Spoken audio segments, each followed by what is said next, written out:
Okay,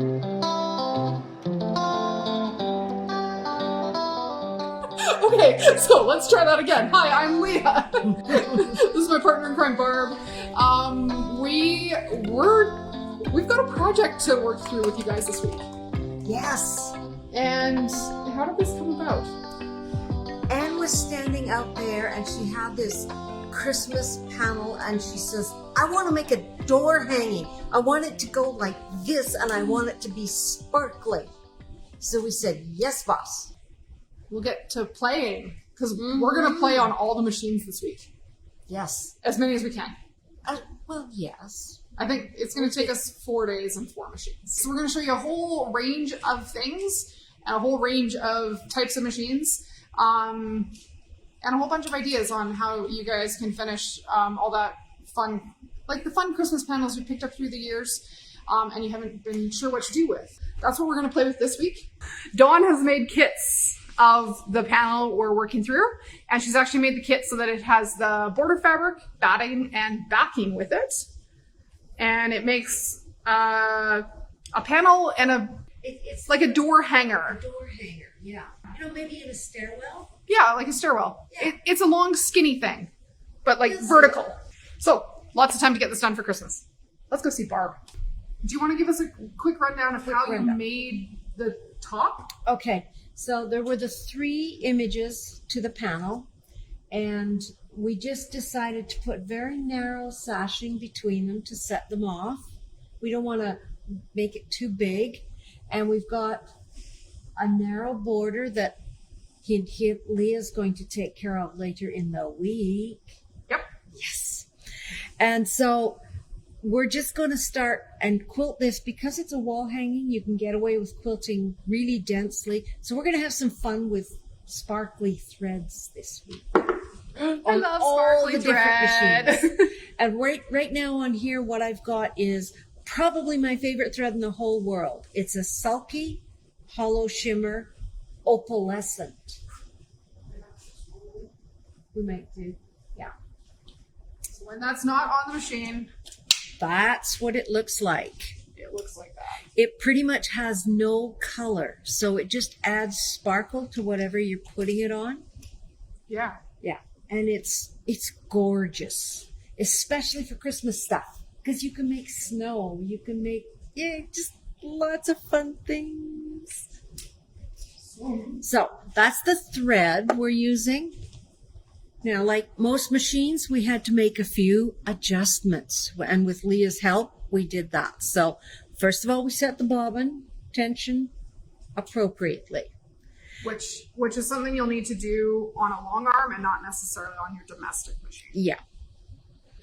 And then I have in here a size, a 9014 metallic needle, because we want the bigger eye. This thread is actually flat. It's like a ribbon. And so we wanted the bigger eye, and we also wanted on the long arm a horizontal spool pin, because this thread has to roll off. It can't spiral off. Trust me. I used it one time when I didn't know anything.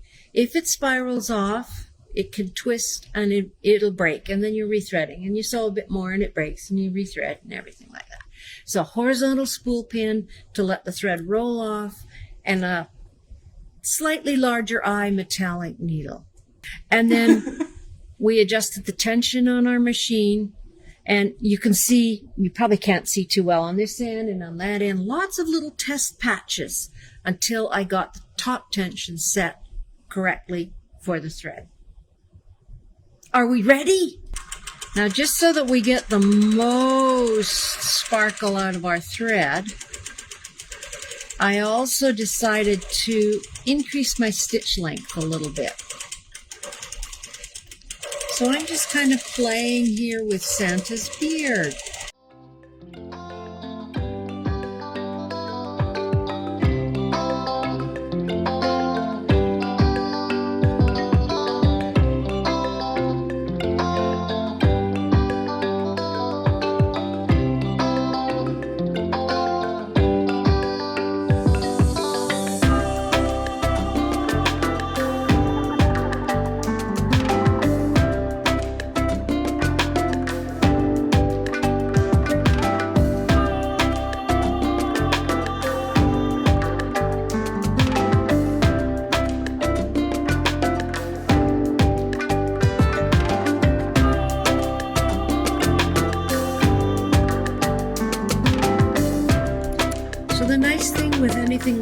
Now, from where I'm standing, I'm not seeing much sparkle, but I can see the texture.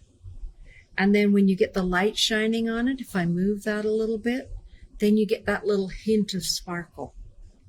And it kind of shows how there's again a soft design printed on the fabric that I wanted to highlight as opposed to just kind of stitch over, especially in this piece panel. I noticed the other ones have curly cues and swirly cues, but this actually has images printed on it, and it looks so cool. And what we're using our Hobbs batting. I think that's what Dawn has put in the kits, so it's got a little bit more loft than just a cottonwood. So that's why you see the texture more. So that's the fun thing with this thread, is it's so subtle that you just get that shimmer every once in a while.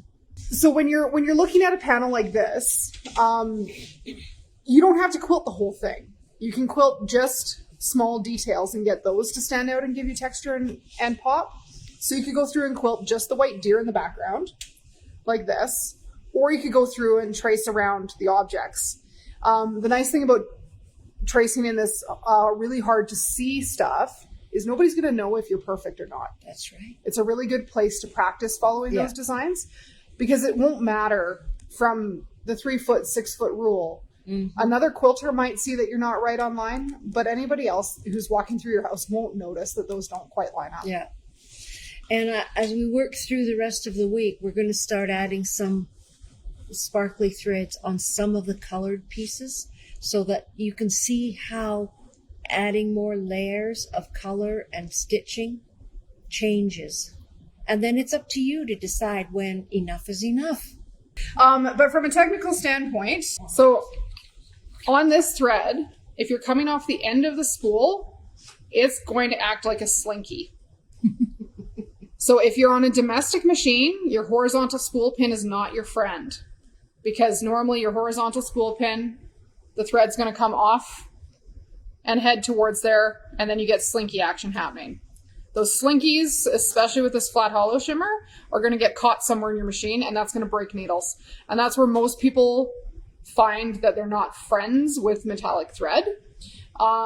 Setting yourself up for success with this thread and most other specialty threads will mean working around their weirdness. So on the shimmery thread, if you've got the thread rolling off flat, it's going to roll and be mighty happy without getting kinks in it. You guys want to go back to watching the quilting channel?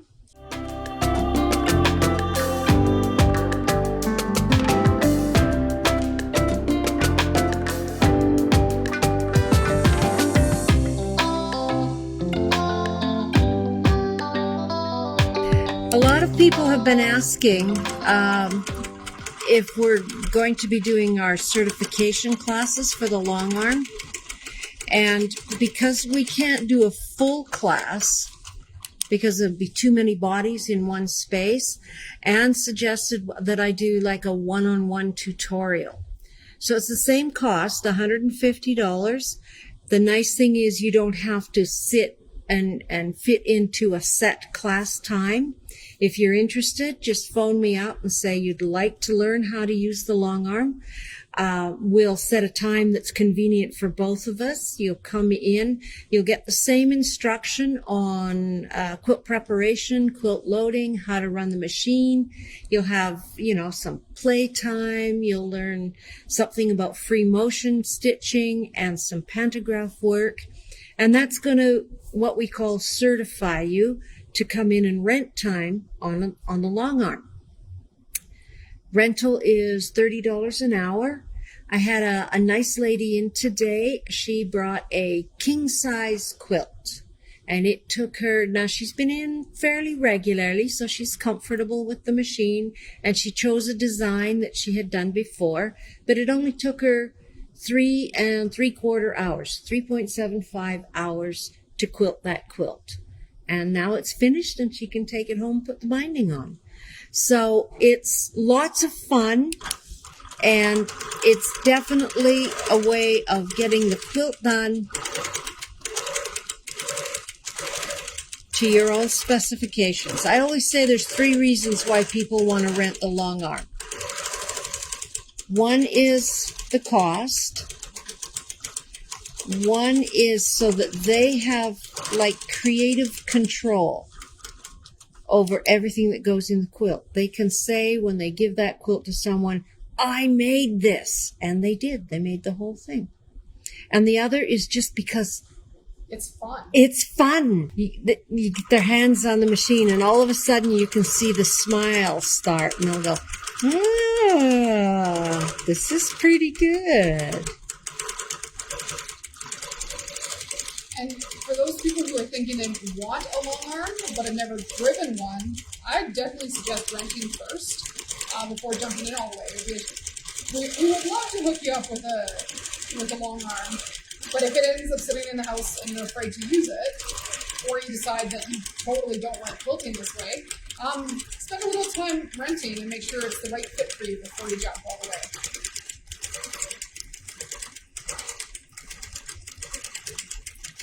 So I can honestly say this isn't the most accurate quilting I've ever done. However, it's still going to be beautiful. All right, where shall we go now? I see a bird up there. Let's make the bird sparkly.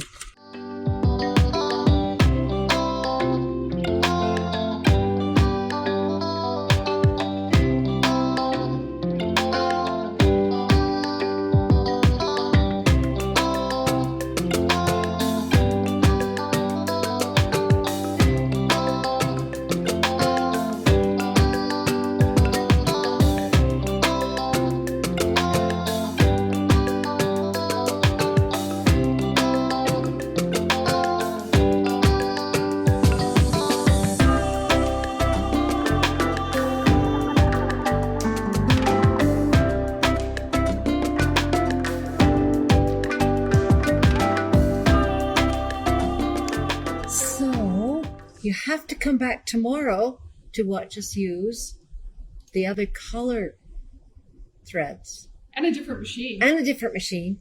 Oh, yeah, let's change the lighting on there. So now you can see, now that we're looking at the texture, you can see how much quilting is up here. But like this looks really plain. It's a good thing. Tomorrow we can make it look not plain. This is pale enough that with the sunlight on it, I can't see the images. Can you see the difference? The colors? Cool. So the other thing to think about in your sewing space is if you can't see these really light tone-on-tone things, you might need different lighting in your sewing room. So if you need better lighting, come talk to us. That's day 1 of another week of free motion quilting. Thanks for joining us for day 1 of quilting again. So thanks guys, be safe, be kind, be calm, and we will see you for some more quilting ideas tomorrow. We're having a sparkly week. Okay, take care guys.